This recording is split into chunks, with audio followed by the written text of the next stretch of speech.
Good morning students, myself Shalini Pandey. Last class में हमने पढ़ा था कि प्रसार शिक्षा एक शैक्षणिक प्रक्रिया है और हमने इसकी विशेषताओं के बारे में पढ़ा था। आज की क्लास में हम पढ़ेंगे जो प्रसार शिक्षण प्रक्रिया है उसके स्टेप्स क्या क्या हैं, उसके चरण क्या हैं। तो अगर हम देखें तो कई सारे प्रसार शिक्षा के जो विशेषज्ञ हैं उन्होंने अलग अलग तरह के चरण दिए हैं। तो अगर हम लीगन्स के अनुसार देखें तो लीगन्स के अनुसार प्रसार शिक्षा एक तरह की प्रोसेस है, एक प्रक्रिया है, और इसका जो पर्सपेक्टिव है, जो इसका दृष्टिकोण है, वह सहभागी है। अर्थात वह प्रयास करता है कि सभी की सहभागिता इसमें इंश्योर की जाए। तो लीगन्स के अनुसार जो प्रसार शैक्षिक प्रक्रिया है उसमें 5 स्टेप्स हैं। तो पहला स्टेप्स है स्थिति का विश्लेषण, दैट इज सिचुएशनल एनालिसिस। इसको कई जगह पे नीड असेसमेंट आदि भी कहा जाता है। तो यह स्टेप ये कहता है कि कोई भी प्रसार शिक्षा प्रक्रिया प्रारंभ करने से पूर्व सर्वप्रथम हमें जो भी परिस्थिति है, जो भी स्थिति है, उसका हमें विश्लेषण करना है। हमें विश्लेषण कैसे करना है? हमें डेटा इकट्ठा करना है, डेटा का संग्रहण करना है, लोगों की रुचियों के बारे में, लोगों से मतलब हमारे जो शिक्षार्थी हैं उनकी रुचियों के बारे में, उनकी समस्याओं के बारे में, उनके स्तर के बारे में, उनके पास जो उपलब्ध संसाधन हैं उनके बारे में, उनके पास जो भी समस्याएं हैं, उनकी जो वर्तमान स्थिति है, उन सभी का हमें क्या करना है? विश्लेषण करना है। तो पहला जो स्टेप है वह है सिचुएशनल एनालिसिस या स्थिति विश्लेषण। उसके बाद है दूसरा स्टेप जो है फॉर्मुलेशन ऑफ ऑब्जेक्टिव। जब हमने स्थिति का जायज़ा ले लिया है, हमने उसका विश्लेषण कर लिया है, तो दूसरा स्टेप जो हमारी प्रसार शैक्षणिक प्रक्रिया में आता है वह है उद्देश्यों का निर्माण करना। तो हमें उद्देश्य बनाने हैं कि अब हम उस शैक्षिक प्रक्रिया द्वारा क्या टारगेट या क्या चीज़ अचीव करना चाहते हैं। तो वह है हमारे उद्देश्यों का निरूपण। उद्देश्य हमारे कई प्रकार के हो सकते हैं, शॉर्ट टर्म्स हो सकते हैं, छोटे समय के लिए ऑब्जेक्टिव हो सकते हैं, लंबे समय के लिए ऑब्जेक्टिव हो सकते हैं। तो हमें फिर दूसरा स्टेप क्या करना है? फॉर्मुलेशन करना है ऑब्जेक्टिव्स का। उसके बाद तीसरा स्टेप उन्होंने कहा है कि तीसरा स्टेप होता है कि हमें निर्णय लेना होता है किसके बारे में? कि जो हमारा कंटेंट है और टीचिंग मेथड होगा। तो जब हमने फॉर्मुलेशन ऑब्जेक्टिव्स हमने बना दिए तो उन उद्देश्यों को ध्यान में रखते हुए जो भी हमने विषय चुना या जो भी हमने उद्देश्य चुने, उनके अनुसार अब हमें उन उद्देश्यों की प्राप्ति हेतु हमें अपना जो कंटेंट है, जो भी हम शिक्षण करेंगे उसके लिए जो हमने सामग्री है उसको चुनना है, उसको एकत्रित करना है, उसका निर्माण करना है। हमें चुनाव करना है कि कौन सा शिक्षण का तरीका हम इस्तेमाल करेंगे, किस प्रकार इस्तेमाल करेंगे, या फिर हम एक से ज़्यादा शिक्षण तरीकों का इस्तेमाल करेंगे। तो यह सभी का के बारे में निर्णय लेना अगला स्टेप्स है। उसके बाद चौथा स्टेप है कि अब हमें क्या करना है? जब हमने यह सब कर लिया है तो हमें अब करना है outcome evaluation and impact analysis.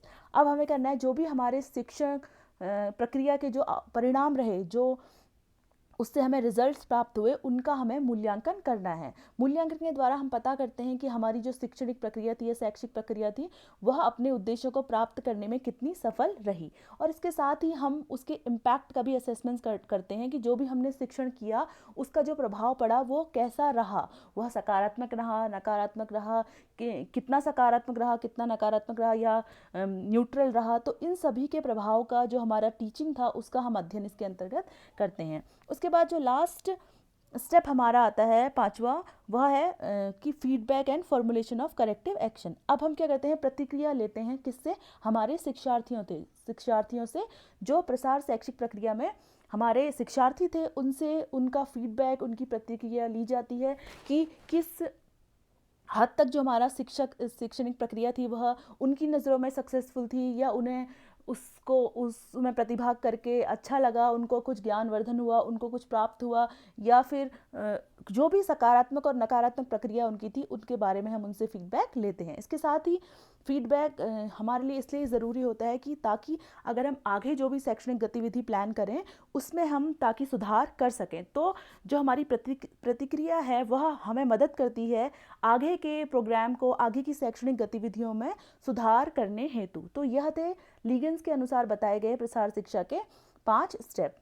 अब अगर हम इन जर्नल देख लें तो ऐसे कई सारे स्टेप्स अनेक अनेक वैज्ञानिकों ने बताए हैं, लेकिन अगर हम जर्नल देखें प्रसार शिक्षा की प्रक्रिया को तो इसमें मेजरली 4 स्टेप्स हैं। पहला स्टेप है आपका नीड असेसमेंट, सिचुएशनल एनालिसिस या आवश्यकता का निर्धारण। उसके बाद अगला स्टेप आता है कि हमें क्या करना है, कार्यक्रम के लिए योजना बनानी है, उसके ऑब्जेक्टिव बनाने हैं, उसके लिए प्लानिंग करनी है, तो यह हमारा दूसरा स्टेप है। अगला स्टेप हमारा आता है कार्यक्रम का निष्पादन। निष्पादन मतलब एग्जीक्यूशन या इम्प्लीमेंटेशन। जो भी हमने कार्यक्रम बनाया, शैक्षणिक गतिविधि बनाई है, उसको हमें डिलीवर करना है, उसको इम्प्लीमेंट करना है। लास्ट में हमारा आता है कार्यक्रम का इवैल्यूएशन, कि अब हमें असेस करना है कि जो हमारी शैक्षणिक गतिविधि थी वह कितनी सफल रही, तो वह आता है मूल्यांकन के अंदर। और यह अगर आप देखेंगे तो जो प्रसार शैक्षिक प्रक्रिया है यह एक क्या है, निरंतर चलने वाली प्रक्रिया है। तो इसके कारण हम क्या करते हैं, जो हमारे प्रसार शिक्षार्थी हैं, मुख्यतः जो किसान हैं या ग्रामीण महिलाएं हैं या बेरोजगार युवा हैं, उनको क्या होती है कि उनकी निरंतर इसके द्वारा प्रगति होती है। तो अगर आप इन स्टेप्स को देखेंगे तो यह एक तरह से क्या है, साइकिल के फॉर्म में है। यह एक आप देख रहे होंगे कि गोला बना हुआ है और ये कंटिन्यूसली साइकिल के फॉर्म में चल रहे हैं। तो इसका ये मतलब है कि जो प्रसार शैक्षिक प्रक्रिया है वह एक क्या है, चक्रीय प्रक्रिया है ना। तो जो चक्रीय प्रक्रिया है इसका ये मतलब है कि जो जब हम कार्यक्रम का मूल्यांकन कर लेंगे तो वह जो मूल्यांकन है वो आगे फर्दर अगली जो आवश्यकता निर्धारण है उसमें क्या करेगा, हमें मदद करेगा, है ना। क्योंकि जो सामुदायिक कार्यकर्ता है या प्रसार कार्यकर्ता है या जो प्रसार शिक्षक है वह सर्वप्रथम क्या करता है, किसी भी समुदाय की आवश्यकताओं का क्या करता है, निर्धारण करता है। उसके लिए वह कुछ एक सर्वे कर सकता है या कुछ और करेगा, है ना। उसके बाद वो क्या करता है, अपने लक्ष्य बनाता है, योजना बनाता है, जो प्रसार कार्यक्रम की भूमिका है या उसका ब्लूप्रिंट है। उसके बाद वह उस कार्यक्रम को, उस प्रसार शिक्षा जो है जो उन्होंने प्लान की है उसको वह इम्प्लीमेंट करते हैं, उसको निष्पादित करते हैं उस समूह में जाकर, और फिर उसका इवैल्यूएशन करते हैं। तो अगर हम देखेंगे ये पूरी जो प्रोसेस है एक साइकिल के फॉर्म में चल रही है, एक चक्र है ना। तो यह इस तरह निरंतर क्या होता है, चलता रहता है, ठीक है। तो इसमें हम देखेंगे जो हमारा पहला स्टेप है वह है नीड असेसमेंट या सिचुएशनल एनालिसिस, हमारी आवश्यकताओं का निर्धारण या आकलन करना। जैसा कि मैंने आपको पहले भी बताया कि जो प्रसार शिक्षा है उसका मुख्य उद्देश्य है क्या, जिन शिक्षार्थियों के साथ कार्य हो रहा है उनकी आवश्यकताओं और ज़रूरतों के अनुसार उनको ज्ञान, कौशल और रुचियों का हस्तांतरण करना। तो इसलिए जो हमारे शिक्षार्थी हैं उनकी आवश्यकताओं के बारे में अध्ययन करना बहुत ज़रूरी है। तो आवश्यकता अगर हम देखें तो आवश्यकता क्या है, आवश्यकता यह है कि क्या किसी पर्टिकुलर क्षेत्र में एक आदर्श स्थिति होनी चाहिए और क्या वर्तमान स्थिति उस जगह पर है। तो आदर्श स्थिति और वर्तमान स्थिति के बीच का जो अंतर है उसी को हम नीड या आवश्यकता कहते हैं, है ना। तो need is a gap between what the situation ought to be and what the situation presently is। तो क्या आदर्श स्थिति होनी चाहिए और क्या वर्तमान में शिक्षार्थियों के मध्य स्थिति है, तो उनके बीच का जो अंतराल है उसको हम कहते हैं क्या, नीड। ओके, तो नीड असेसमेंट करने के लिए हमें क्या करना होता है कि या प्रसार शिक्षक जो है उसको एविडेंस, उसको तथ्यों को क्या करना होता है, एकत्रित करना होता है। उनको एकत्रित करने के पश्चात उन तथ्यों को उसे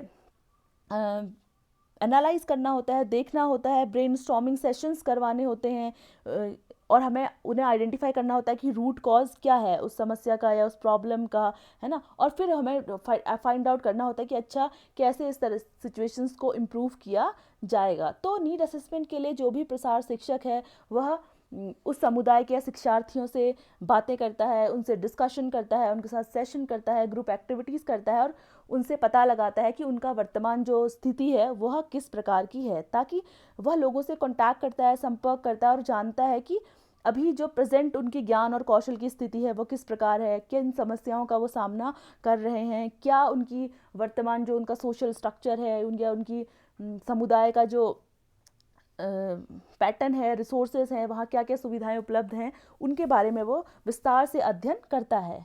उसके आधार पर ही फिर वो क्या करता है कि कौन सी आवश्यकता शिक्षण की जो है उनके लिए उसको वो आइडेंटिफाई करने में जो है उसका मदद करती है। तो ये हो गया पहला स्टेप जिसको हम कह रहे हैं आवश्यकता निर्धारण या आकलन, नीड असेसमेंट। उसके बाद अगला आता है दूसरा स्टेप जो है कार्यक्रम नियोजन, मीन्स प्रोग्राम प्लानिंग।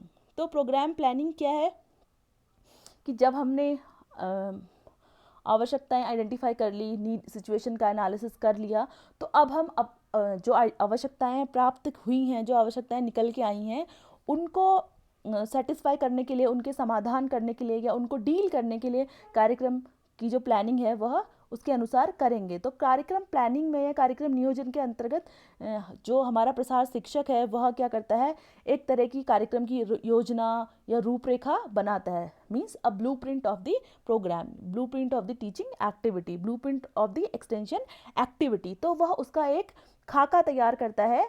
तो उसके अंतर्गत वह क्या क्या चीज़ें डिसाइड करता है या किन किन चीज़ों के बारे में निर्धारित करता है, वह है कि उस प्रोग्राम में या उस एक्टिविटी का विजन क्या है, उसका मिशन क्या है, उसकी वैल्यूज़ क्या हैं, उसके गोल क्या हैं, उद्देश्य, किन उद्देश्यों की प्राप्ति वो उसके द्वारा करेगा, किन किन स्ट्रैटेजी के माध्यम से करेगा, क्या क्या ऑब्जेक्टिव्स होंगे या क्या क्या इनिशिएटिव या गतिविधियों को वह करेगा, है ना, और किस प्रोजेक्ट के माध्यम से करेगा। तो यह सभी क्या है, कार्यक्रम नियोजन के अंतर्गत आते हैं। तो प्लानिंग में यह सभी गतिविधियां एक प्रसार शिक्षक करता है।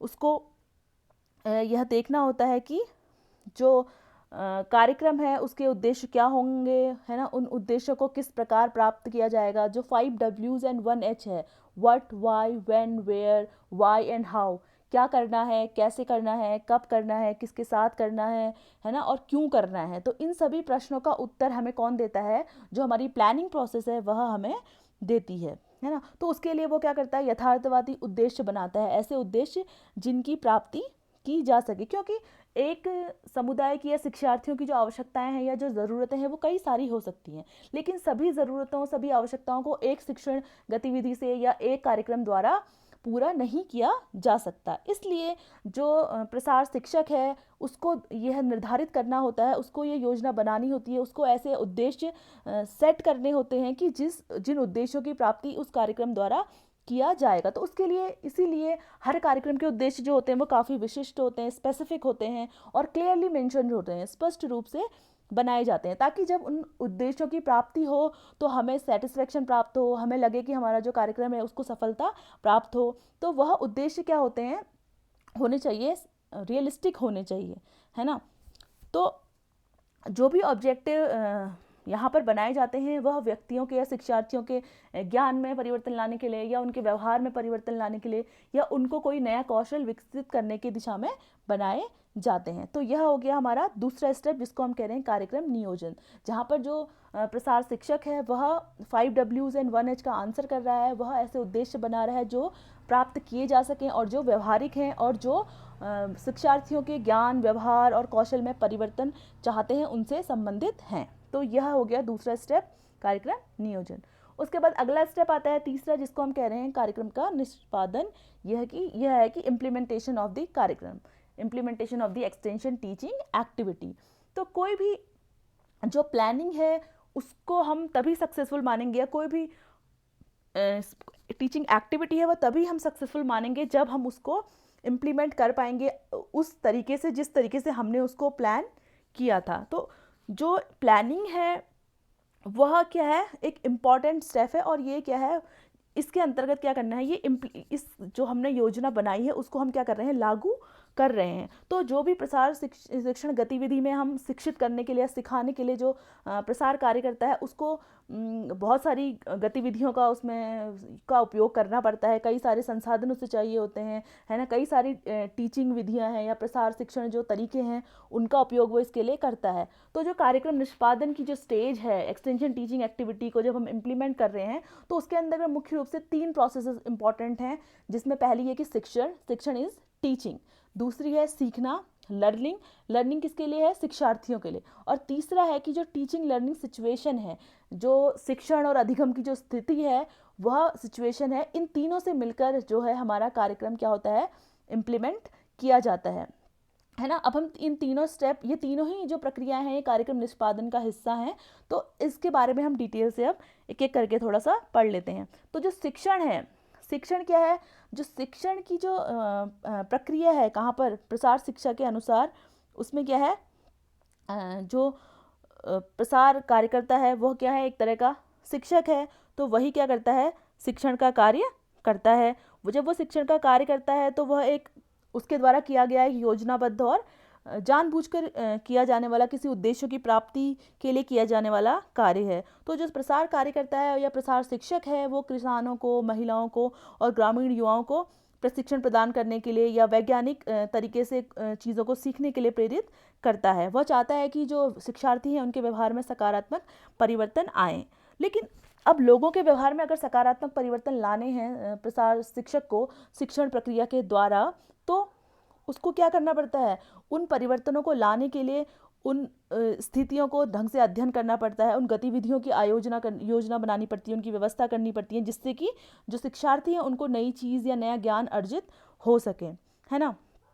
तो जो विल्सन और गैलप थे उनके अनुसार जो एक्सटेंशन टीचिंग की जो प्रोसेस है उसमें क्या होते हैं, मुख्य चरण होते हैं जिनको उन्होंने शॉर्ट फॉर्म में एडकास कहा गया, AIDCAS। तो ये जो एडकास है यह जो हमारी एक्सटेंशन टीचिंग है उसकी जो स्टेप्स हैं उनको बताते हैं।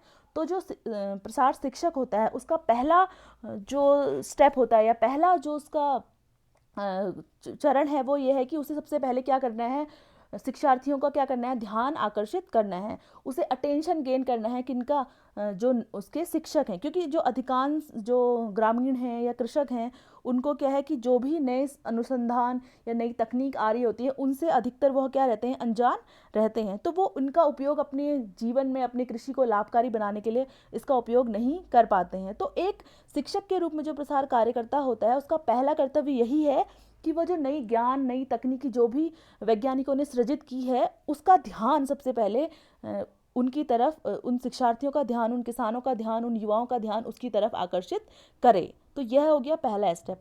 अब जब उसने ध्यान आकर्षित कर लिया तो अगला कदम जो प्रसार शिक्षक है उसका यह होता है कि वह जो उसके शिक्षार्थी हैं उनके बीच में उसके प्रति रुचि को क्या करे, उत्तेजित करे, मीन्स इंटरेस्ट को डेवलप करे उस नई तकनीक या ज्ञान के प्रति। क्योंकि प्रसार शिक्षक जो है उसको क्या करना होता है, जो किसान है या शिक्षार्थी है उसको यह दिखाकर उनमें रुचि जगानी है कि जो नई तरीका है, जो नई विधि है वह उनके लिए कितनी उपयोगी हो सकती है, किस प्रकार उन्हें लाभ मिलेगा, किस प्रकार उनके श्रम या साधन बचेंगे, किस प्रकार उनकी उपज बढ़ेगी या किस प्रकार उनको लाभ होगा। तो उनके भीतर जो शिक्षार्थी है उनके भीतर इंटरेस्ट डेवलप करना है, उनके भीतर की जो रुचि है उसको जागृत करना है उस नए ज्ञान और तकनीक के प्रति। उसके बाद जो अगला स्टेप आता है वो है कि उनके प्रति जो है शिक्षार्थी हैं उनमें सूचना के प्रति इच्छा जागृत करना, उनके मन में एक डिज़ायर डेवलप करना कि वह यह जानने की कोशिश करें कि वह सूचना क्या है या वह नया ज्ञान क्या है, वह नई तकनीक क्या है। क्योंकि जब हमने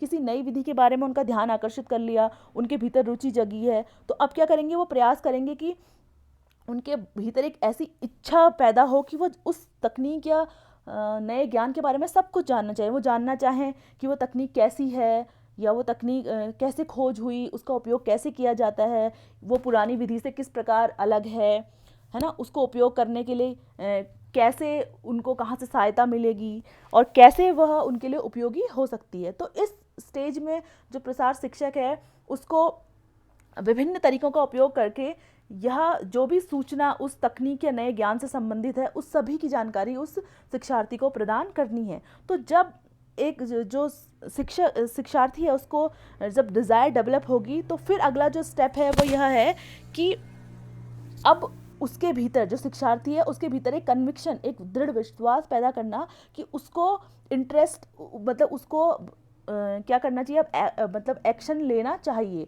तो जो प्रसार शिक्षक है उसने क्या किया, किसी किसान का ध्यान नई विधि की ओर आकर्षित किया, उसमें रुचि जगाई, है ना, उसको उस तकनीक के बारे में सारी जानकारी उसे प्रदान की।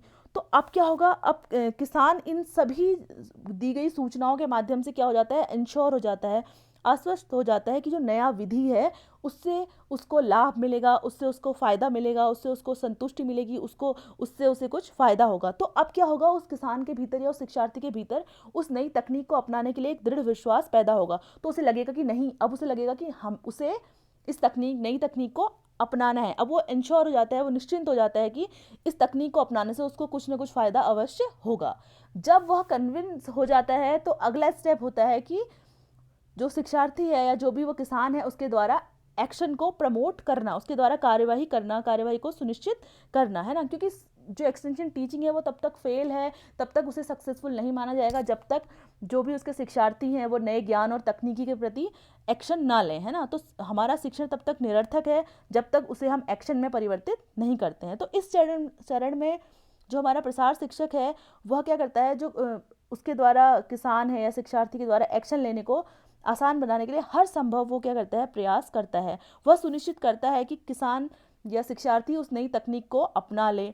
अब नई तकनीक को अपनाने में जो आवश्यक ज़रूरतें हैं या उसको कोई इन्फॉर्मेशन देनी है, या अगर उसे कोई अपनाने के दौरान किसी समस्या का सामना करना पड़ रहा है या किसी बाधा का सामना करना पड़ता है, तो प्रसार शिक्षक की ये जिम्मेदारी है कि वह उस समस्या का समाधान वहीं तुरंत करे। क्योंकि अगर वह समस्या का समाधान नहीं करेगा तो फिर क्या होगा, फिर से जो किसान या शिक्षार्थी है वो बैक ऑफ कर लेगा, उससे उस तकनीक को वो नहीं अपनाएगा, है ना। तो अगर तकनीक अपनाने के दौरान उस शिक्षार्थी को या किसान को कोई बाधा आती है तो उसका सोल्यूशन भी उसे देना होता है ना। उसको उपस्थित वहाँ रहना चाहिए और उन प्रॉब्लम्स का सोल्यूशन उन्हें प्रदान करना चाहिए। ठीक है, तो ये हो गया 5वां स्टेप जिसमें शिक्षार्थी क्या कर रहा है, एक्शन ले रहा है उस नए ज्ञान और तकनीकी को अपनाने हेतु। अब जब उसने यह नई तकनीक या ज्ञान को अपना लिया तो अब जो प्रसार शिक्षक है उसका ये अगला कार्य है कि वह इंश्योर करे कि जो शिक्षार्थी है उसको सेटिस्फेक्शन मिला नई ज्ञान से, नई तकनीकी से। उसने जो एक्शन लिया, जो तकनीक अपनाई, उससे उसको कुछ फ़ायदा मिला या संतुष्टि प्राप्त हुई। तो इस चरण में क्या करता है, जो प्रसार शिक्षक है वो फॉलोअप लेता है, उससे फीडबैक लेता है, जो भी शिक्षक जो किसान है उससे फीडबैक लेता है ना। उससे क्या होगा, एक तो हमारा जो शिक्षण गतिविधि है उसकी एक मूल्यांकन हो जाता है। दूसरा ये है कि जो संतुष्टि उसे प्राप्त हुई है उसको भी असेसमेंट किया जा सकता है। क्योंकि अगर एक किसान है जो किसी नई तकनीक या नई विधि या नए बीज के उपयोग द्वारा उसको कोई अपनी आवश्यकताओं की पूर्ति हो रही है या उसे कोई फ़ायदा हो रहा है, तो फिर क्या होता है, वह अपने फर्दर पड़ोसियों को बताता है ना। वह अपने जो भी आसपास के गांव में लोग हैं उनको बताता है, अपने रिश्तेदारों को बताता है। तो वो एक तरह से क्या बन जाता है, जो लोकल लर्नर है अब वो एक लोकल इन्फ्लुएंसिंग जो है फैक्टर बन जाता है। वो अन्य लोगों के व्यवहार को भी क्या करता है, प्रभावित करता है। तो उससे क्या होता है, फिर वो उस ज्ञान का एक तरह से क्या बन जाता है, प्रचारक या प्रसारक बन जाता है ना। तो जो किसान है जब वो नई किसी ज्ञान या तकनीक को अपनाता है और उससे उसे फ़ायदा होता है तो उसे अपनी जो सीखने की कैपेबिलिटी है उन पे भी क्या होता है, भरोसा होता है। और वह जो नई तकनीक है उनको उसका प्रचार प्रसार करता है और वो कॉन्फिडेंस डेवलप करता है अन्य नई तकनीक को अपनाने के लिए भी। तो ये थे प्रसार शिक्षण है, जो उसके जो चरण हैं वो ये 6 थे जो मैंने अभी आपको समझाए। अब इसके अंतर्गत जो प्रोग्राम या एक्सटेंशन टीचिंग इम्प्लीमेंटेशन के अंतर्गत जो अगली गतिविधि आती है वह है सीखना। तो सीखना क्या है, सीखना एक ऐसी गतिविधि है जिसमें क्या कर रहा है, जो शिक्षार्थी है वो किसी नए ज्ञान को प्राप्त कर रहा है और नए ज्ञान को प्राप्त करके वह क्या करता है, अपने जो पुराने जो बिहेवियर हैं, पुराने जो आदतें हैं उनको त्याग कर अपने व्यवहार में क्या करता है, सकारात्मक परिवर्तन लाता है ना। तो नया ज्ञान जो उसने प्राप्त किया उसका उपयोग करके, है ना, उसको इम्प्लीमेंट करके वह क्या करता है, कुछ चीज़ों को सीखता है या अपने व्यवहार में सकारात्मक परिवर्तन लाना है। तो ये राइट साइड पे जो आपको दिख रहा है ये एडगर डेल्स का कोन ऑफ एक्सपीरियंस है। तो एडगर डेल्स का कोन ऑफ एक्सपीरियंस है, इसको थोड़ा सा मॉडिफाइड किया गया है कुछ समय बाद। तो ये जो संशोधित कोन ऑफ एक्सपीरियंस है ये बताता है कि जो शिक्षार्थी हैं, जो लोग हैं, उन्हें कितना % चीज़ें याद रहती हैं अलग अलग माध्यम से जब उन्हें पढ़ाया जाता है ना। कि सपोज़ कीजिए ये दिखा रहा है, टॉप में आप देखेंगे ये पिरामिड के फॉर्म में है, तो टॉप में आप देखेंगे कि कोई भी शिक्षार्थी या कोई भी व्यक्ति जो चीज़ पढ़ता है उसका उसे कितना याद रहता है, 10% उसे याद रहता है। जो भी चीज़ आप पढ़ेंगे आपको उसका 10% ही याद रहेगा, है ना। उसके अलावा जो चीज़ आप सुनते हैं उसका आपको 20% याद रहता है ना। आपने कुछ भी ऑडियो सुना, कोई लेक्चर सुना, तो उसका जो आप सुनेंगे तो उसका आपको 20% जो चीज़ें हैं वही याद रहेंगी। उसके अलावा अगर आप कुछ चीज़ देखते हैं, जैसे कि आपने कोई पिक्चर देखी, कोई वीडियो देखी, कोई लेक्चर देखा, है ना, अगर जो चीज़ आप देखते हैं तो उसका हमें क्या रहता है, 30% जो चीज़ें हैं, 30% जो कंटेंट है वो हमें याद रहता है। उसके अलावा अगर हम कोई चीज़ को देखते हैं और सुनते भी हैं साथ साथ तो हमें कितना याद रहता है, प्रतिशत याद रहता है। जैसे कि आप किसी एग्जीबिशन में गए, कोई प्रदर्शनी लगी है हुई है, वहाँ आपने किसी मॉडल को देखा, उसके बारे में सुना, या आपने कोई एक डेमोन्स्ट्रेशन किसी ने आपको करके दिखाया, कोई प्रदर्शन करके दिखाया, तो उसका जो आपको है 50% कंटेंट क्या रहता है, याद रहता है, जो भी चीज़ों को आप देखते और सुनते हैं। उसके अलावा अगर आप किसी चीज़ को कहते हैं, लिखते हैं या करते हैं, तो वो आपको या कहते हैं और लिखते हैं, तो वो आपको कितनी याद रहती है, 70%, है ना। कि किसी आप वर्कशॉप में पार्टिसिपेट कर रहे हैं, जहाँ आपको कुछ करने को मिला, या आपने कुछ वर्कशॉप में कुछ आपको पार्टिसिपेट करने का मौका मिला, है ना, तो उन सभी के द्वारा आपको 70% चीज़ें याद रहती हैं। और जो भी चीज़ हम करते हैं, है ना, जो भी चीज़ हम खुद से करते हैं, उसका हमें कितना याद रहता है, 90% याद रहता है। तो आपने देखा होगा कि जब हमने सिद्धांत पढ़े थे प्रसार शिक्षा के, तो प्रसार शिक्षा का एक सिद्धांत ये था, लर्निंग बाय डूइंग, चीज़ों को करके सीखना। क्योंकि जो हम करके चीज़ों को सीखते हैं, तो उसका हमें लगभग 90% क्या रहता है, जो भी चीज़ें हमने की हैं वो हमें याद रहती हैं, हमारे ब्रेन में वो चीज़ें रिटेन रहती हैं। तो ये हो गई लर्निंग के बारे में। अब जो एग्जीक्यूशन है, उसकी जो अगला जो एक फैक्टर इंपॉर्टेंट है, वो है कि टीचिंग लर्निंग सिचुएशन, कि प्रसार शिक्षण तभी प्रभावी हो सकता है जब उसके लिए हम एक अच्छी प्रभावी एक्सटेंशन जो लर्निंग सिचुएशन है वह पैदा करें। अगर हम प्रसार शिक्षण में देखें, तो वहाँ पर क्या है, 5 जो हैं कंपोनेंट हैं प्रसार शिक्षण के, जिसमें पहला क्या है, आपका टीचर, है ना। दूसरा आपका क्या है, पहला शिक्षक है। शिक्षक कौन है, जो शिक्षा को प्रदान कर रहा है, वह क्या करता है, जो स्टूडेंट्स हैं उसमें इंटरेस्ट डेवलप करने के लिए, उनको पार्टिसिपेट करने के लिए क्या कर रहा है, मोटिवेट कर रहा है। वह इंश्योर कर रहा है कि जो आपके शिक्षार्थी हैं वो एक्टिव रूप से पार्टिसिपेट करें। दूसरा कंपोनेंट यहाँ पर क्या है, लर्नर, है ना। कोई भी शैक्षणिक प्रक्रिया है, वह जो भागीदारी अगर होगी लर्नर्स की, तो उस पर निर्भर करेगी कि कितना चीज़ उसके लिए वो, या वो गतिविधि उसके लिए कितनी अच्छी है ना। तो दूसरा होता है लर्नर। तीसरा है आपका क्या, सब्जेक्ट मैटर या विषय वस्तु, क्या किस आवश्यकता को आप शिक्षार्थी की डील कर रहे हैं, किस विषय के बारे में आप उन्हें पढ़ा रहे हैं, तो वो हमारा है सब्जेक्ट कंटेंट, की क्या चीज़ उन्हें पढ़ाई जाएगी इस प्रोसेस के द्वारा या एक्सटेंशन टीचिंग के द्वारा, है ना। तो वो हो गया आपका सब्जेक्ट मैटर। तो इसलिए जो हमारा सब्जेक्ट मैटर है, वह जो हमारे लर्नर्स हैं उनकी आवश्यकताओं पर, उनकी रुचियों पर आधारित होना चाहिए।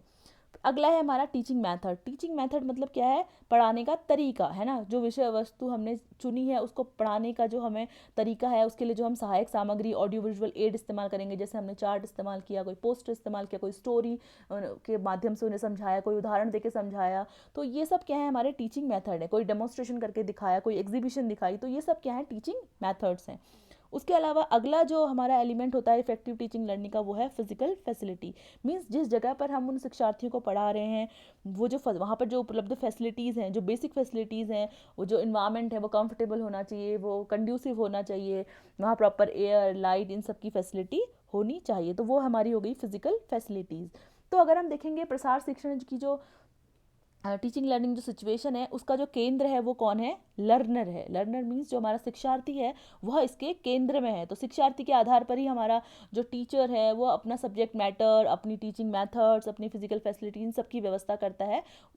उसको ये सभी गतिविधि जो है, शैक्षणिक गतिविधि प्लान करनी होती है, किसको ध्यान में रखते हुए, जो हमारा शिक्षार्थी है, ठीक है। उसके बाद हमारा अगला स्टेप आता है कार्यक्रम का मूल्यांकन। जो हमारा लास्ट स्टेप है, evaluation of the extension teaching activity. तो इसके अंतर्गत हम क्या करते हैं, मूल्यांकन का मतलब है कि हम मेज़र कर रहे हैं, हम देख रहे हैं कि किस हद तक जो हमारे उद्देश्य जो हमने बनाए थे, जो हमने प्लानिंग की थी, या जो हमने शैक्षणिक गतिविधि का आयोजन किया था, वह कितनी सफल रही, है ना, कितने उद्देश्य हमने प्राप्त कर लिए हैं। तो इस स्टेप में हम क्या कर रहे हैं, जो हमारा कार्यक्रम है उसकी सफलता या असफलता के बारे में पता लगाने की हम कोशिश कर रहे हैं। हम समीक्षा करते हैं कि कहाँ पर हमसे कमी रह गई, कहाँ पर हमें सुधार की ज़रूरत है, कहाँ पर हमने गलतियाँ की, है ना। उन गलतियों से फिर हम सीखते हैं, है ना। हम मूल्यांकन के अंतर्गत यह सभी कार्य करते हैं, है ना। तो जो मूल्यांकन है वह किया जाता है किसके रेफरेंस में, जो हमने उद्देश्य बनाए थे उसी को ध्यान में रखते हुए हम अपने कार्यक्रम का मूल्यांकन करते हैं। तो जो मूल्यांकन है वो क्या होता है, हमें फीडबैक, एक तो हमें फीडबैक प्रदान करता है कि हमारा कार्यक्रम किस प्रकार रहा, उसके साथ ही वह हमें मदद करता है अपने कार्यक्रम में आने वाले जो अगले कार्यक्रम से उनमें सुधार करने की जो गुंजाइश है वह भी हमें कार्यक्रम के मूल्यांकन द्वारा प्राप्त होती है। अगर हम मूल्यांकन देखें तो मूल्यांकन दो प्रकार का होता है, एक होता है समेटिव असेसमेंट और जिसे हम बोलते हैं संरचनात्मक मूल्यांकन, और दूसरा है फॉर्मेटिव असेसमेंट योगात्मक मूल्यांकन। आई थिंक ये गड़बड़ हो गया है। फॉर्मेटिव असेसमेंट होगा आपका संरचनात्मक मूल्यांकन और समेटिव असेसमेंट होगा आपका योगात्मक मूल्यांकन। तो जो समेटिव असेसमेंट होता है वह हम क्या करते हैं, किसी भी कार्यक्रम या शैक्षणिक गतिविधि के ख़त्म होने के बाद अंत में किया जाता है। जैसे कि आप कोई जैसे आप किसी भी कोर्स को पढ़ते हैं, बीए पढ़ रहे हैं, सेमेस्टर आपका सिस्टम है, तो सेमेस्टर के एंड में होने वाला जो मूल्यांकन है उसको हम कहेंगे समेटिव असेसमेंट, क्योंकि वो एंड में हो रहा है, सम अप कर रहा है सारी गतिविधियों को, है ना। उसके अलावा दूसरा है फॉर्मेटिव असेसमेंट। फॉर्मेटिव असेसमेंट है जो आपके शैक्षणिक गतिविधि के बीच में होने वाला असेसमेंट है, कि सपोज कीजिए हमने आपसे कोई क्वेश्चन पूछ लिया, बीच में कोई क्विज करवा ली, शिक्षक ने कोई ऑब्जर्वेशन देख लिया कि बच्चों को समझ आ रहा है नहीं उनके फेशियल एक्सप्रेशन से, कोई होमवर्क दिया आपको, तो ये सब क्या है, फॉर्मेटिव असेसमेंट। तो जो कार्यक्रम का मूल्यांकन है यह शैक्षणिक जो हमारी प्रसार शैक्षिक गतिविधि है उसका आखिरी स्टेप है। इसमें हम देखते हैं कि हमारा कार्यक्रम किस हद तक अपने उद्देश्यों की प्राप्ति करने में सफल रहा। तो आई होप आपको ये जो प्रसार शिक्षा की प्रक्रिया है इसके चरण जो है वो आपको समझ आए होंगे। अब नेक्स्ट क्लास में हम अपने अगले टॉपिक के बारे में पढ़ेंगे। तब तक के लिए बाय बाय, थैंक यू।